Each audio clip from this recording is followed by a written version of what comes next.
दोस्तों ये जो साइड में आप लोग रील देख रहे हैं, ये रील रानी कुमारी की शायद लास्ट रील थी। और रानी कुमारी को ये बिल्कुल नहीं पता था कि अगले ही पल या फिर आज ही के दिन उसके साथ में कुछ भयानक हो सकता है। रानी कुमारी बिहार के बेगूसराय की रहने वाली थी। बेसिकली वो एक गांव से बिलोंग करती थी, लेकिन उसके सपने बहुत ज़्यादा बड़े थे। रानी कुमारी जो थी वो बहुत ज़्यादा फेमस होना चाहती थी और फेमस होने के बाद में बहुत ज़्यादा पैसा कमाना चाहती थी। इनफैक्ट दोस्तों ये कुछ गलत भी नहीं है। ज़िंदगी में हर इंसान फेमस होना चाहता है और हर इंसान पैसा कमाना चाहता है, लेकिन रानी कुमारी को नहीं पता था कि इस फेमस होने और पैसा कमाने के चक्कर में वो कुछ ऐसा कर देगी जिससे ना कि रानी कुमारी बल्कि कई लोगों की ज़िंदगी बर्बाद हो सकती है। तो पूरी कहानी डिटेल में मैं आप लोगों को सुनाऊंगा। बस आप लोगों से रिक्वेस्ट है कि आप लोग इस चैनल को ज़रूर से ज़रूर सब्सक्राइब कर वीडियो में अंत तक ज़रूर बने रहिएगा। असल में इस कहानी की शुरुआत बिहार के समस्तीपुर से होती है। बिहार के समस्तीपुर के नहरन के रहने वाले एक व्यक्ति जिनका नाम होता है महेश्वर।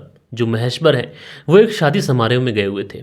जब शादी समारोह में ये महेश्वर गया हुआ था तो वहीं पर इसकी मुलाकात एक लड़की से होती है। वो लड़की देखने में जितनी ज़्यादा खूबसूरत थी उतना ही खूबसूरत उसका बात करने का अंदाज़ था। और ये लड़की कोई और नहीं थी बल्कि रानी कुमारी थी।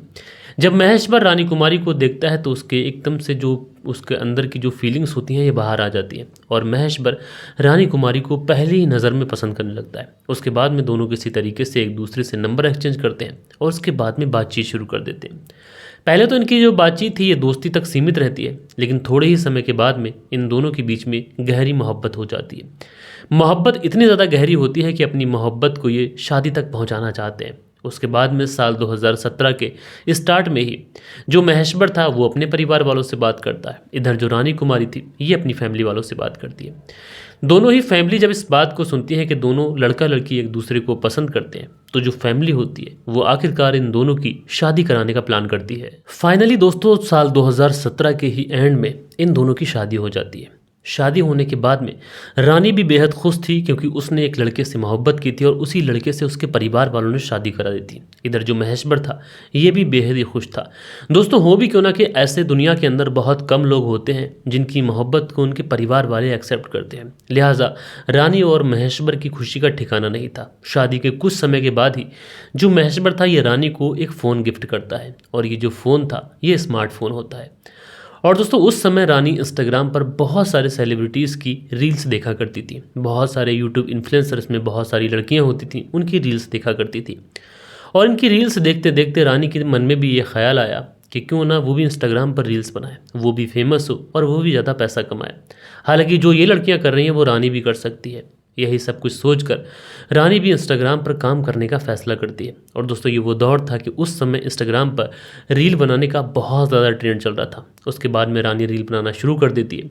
इसमें ज़्यादातर जो रील्स होती थी ये डांस की हुआ करती थी या फिर लिपसिंग की हुआ करती थी या फिर एक्टिंग की हुआ करती थी। और कई कबार बार रानी अपने पति महेश्वर को भी अपने साथ अपनी रील में ले लिया करती थी। दोनों की ज़िंदगी बहुत अच्छी चल रही थी।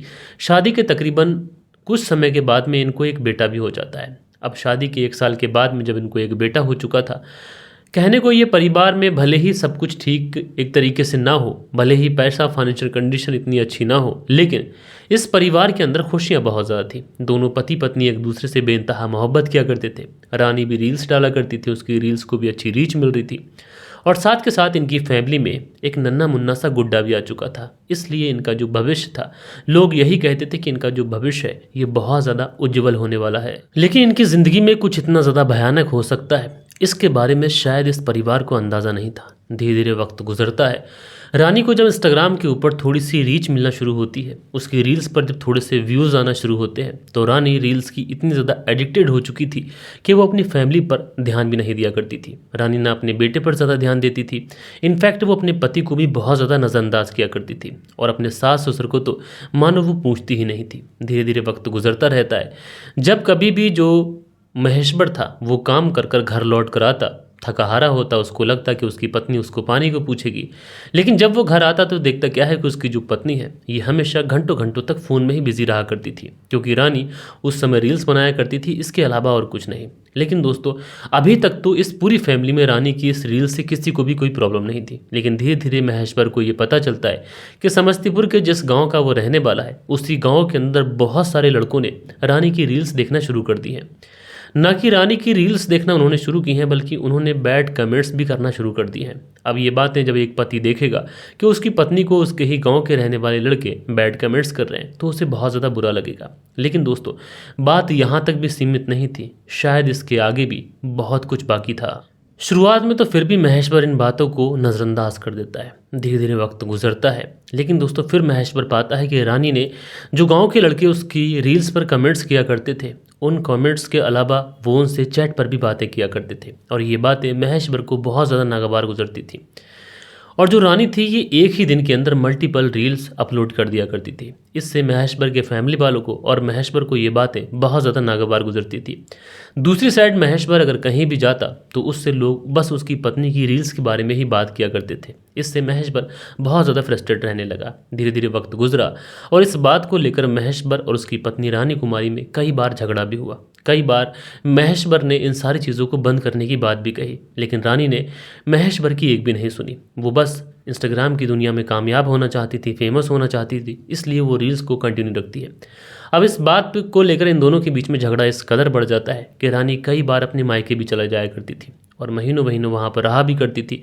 लेकिन उस समय पे उसे उसके मायके के अंदर बहुत ज़्यादा फ्रीडम हुआ करती थी। लेकिन दोस्तों उसके बाद भी इनका जो रिश्ता था अभी भी रिश्ता मुश्किल में नहीं था। समहाउ दोनों अपने रिश्ते को निभाने की कोशिश किया करते थे। इसके पीछे बड़ा रीज़न ये था कि इन दोनों को एक बेटा भी था और इनका जो बेटा था ये इनकी ज़िंदगी में अहम रोल प्ले कर रहा था। इसकी वजह से इनकी ज़िंदगी में झगड़े तो भले ही होते थे, लेकिन वक्त रहते ये सारी चीज़ें सुलझ जाया करती थी। धीरे धीरे वक्त गुजरता है और इसी दौरान रानी कुमारी की जो मुलाकात थी इंस्टाग्राम पर एक लड़के से होती है। इस लड़के से जब इसकी दोस्ती होती है तो उसके बाद में जो रानी कुमारी थी इस लड़के से बातचीत भी कर लिया करती थी और इस लड़के का नाम था मोहम्मद सिराज।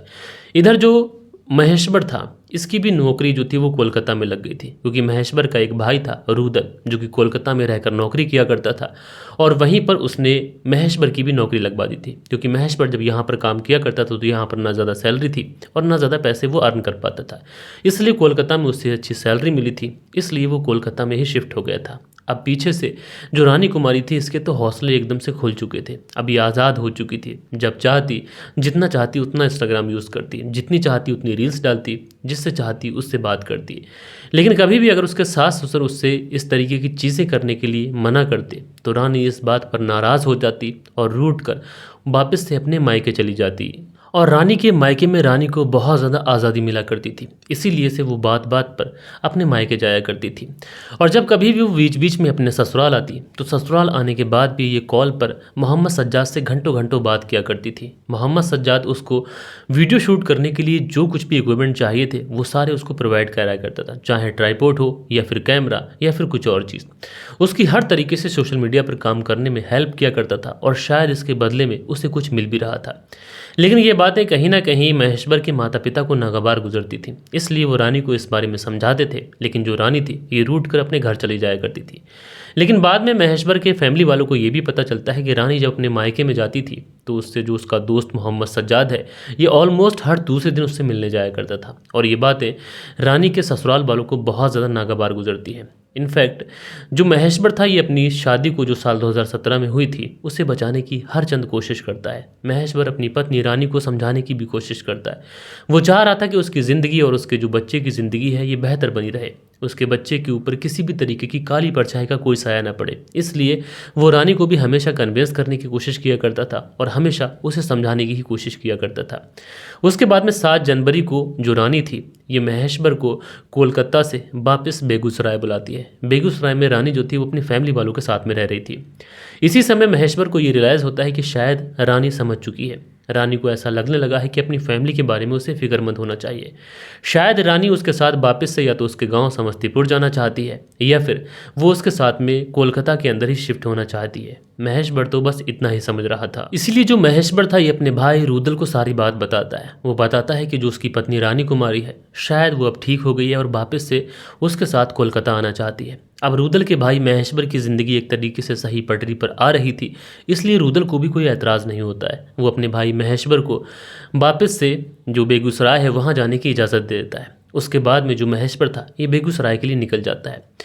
उसके बाद में जब समय हो जाता है तो रुदल अपने भाई को सिर्फ चेक करने के लिए कॉल करता है कि उसका भाई ठीक से पहुंच गया या फिर नहीं पहुंचा। फ़ोन लगाता है, लेकिन जो महेश्वर का फ़ोन था वो महेश्वर के अलावा कोई और व्यक्ति उठाता है। वो तरह तरह के बहाने बनाकर फ़ोन कट कर देता है। रुदल को ये बातें बहुत ज़्यादा अजीब लगती हैं। जिस तरीके से फ़ोन काटा गया था, जिस तरीके की उसकी इंटेंसिटी थी, ये देखकर रुदल को कहीं ना कहीं डाउट होता है। अब रुदल जो कि कोलकाता में रह रहा था, इसलिए वो तुरंत अपनी फैमिली में अपने पिता को कॉल करता है। पिता जो कि समस्तीपुर में रहा करते थे। वो पिता से कहता है कि महेश्वर के पास जाकर बेगूसराय में देखो क्या उसके साथ में कुछ गलत हो रहा है, क्योंकि मुझे कुछ ना कुछ बहुत ज़्यादा डाउटफुल लग रहा है। क्योंकि जो महेश्वर था जब अपने भाई को कोलकाता से ये कहकर आया था कि वो अपनी पत्नी को बेगूसराय वापस लेने के लिए जा रहा है, उसके बाद से महेश्वर ने एक भी बार अपने भाई रुदल को कोई भी कांटेक्ट नहीं किया था। इसकी वजह से रुदल को बहुत ज़्यादा डाउट होता है। उसके बाद में जो महेश्वर के पिता होते हैं, ये दौड़े दौड़े भागे भागे बेगूसराय पहुंचते हैं, लेकिन जब तक वहां पहुंचते हैं शायद बहुत ज़्यादा देर हो चुकी थी, क्योंकि महेश्वर के पिता को पता चलता है कि उनके बेटे महेश्वर की जान जा चुकी है। और महेश्वर की बॉडी को 4 लोग ऐसे हैं जो हॉस्पिटल के लिए लेकर निकले हैं। शायद वो या तो सबूत छुपाने के लिए वहाँ से निकले थे या फिर किसी और रीज़न से।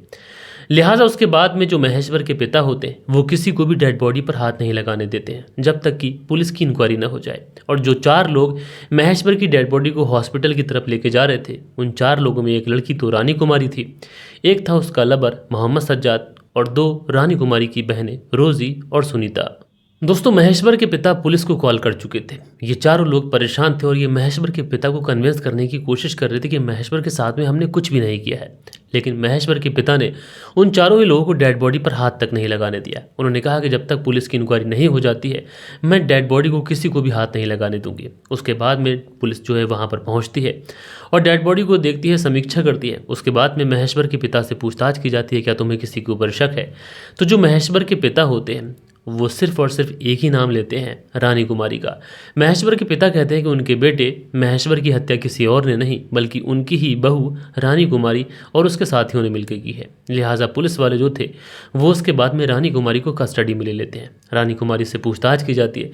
शुरुआत में रानी कुमारी पुलिस को घुमाने की हर चंद कोशिश कर लेती है, लेकिन पुलिस की सख्ती के आगे रानी कुमारी ज़्यादा देर ठहर नहीं पाती है और उसके बाद में वो क्राइम स्टोरी सुनाती है जो शायद रानी कुमारी और उसके लवर मोहम्मद सज्जाद और उसकी 2 बहनें रोजी और सुनीता ने मिलकर किया था। दरअसल जब रानी कुमारी ने अपने पति महेश्वर को बेगूसराय बुलाया था तो रानी कुमारी को यह अंदाज़ा नहीं था कि महेश्वर इतनी जल्दी बेगूसराय पहुंच जाएगा।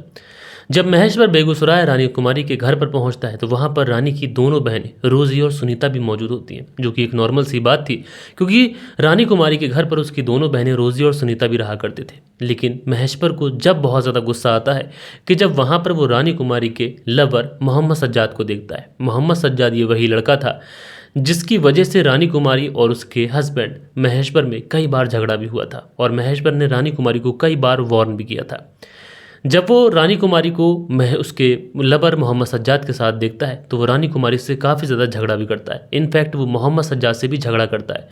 इसी वजह से जो मोहम्मद सज्जाद और रानी कुमारी होते हैं, इन दोनों को कोई भी रास्ता नज़र नहीं आता है। उसके बाद में ये लोग फैसला करते हैं कि क्यों ना महेश्वर को ही रास्ते से हटा दिया जाए। उसके बाद में ये दोनों लोग मिलकर रोजी और सुनीता को भी अपने साथ शामिल करते हैं और 4 लोग मिलकर महेश्वर की बड़ी ही बेरहमी के साथ में हत्या कर देते हैं। और हत्या को ये लोग एक्सीडेंटल मौत दिखाने के लिए महेश्वर की डेड बॉडी को हॉस्पिटल लेके जा रहे थे, लेकिन जब तक महेश्वर के पिता वहां पर पहुंच जाते हैं। और दोस्तों, जब इस पूरे केस का खुलासा होता है तो कई रिश्ते कलंकित हो जाते हैं।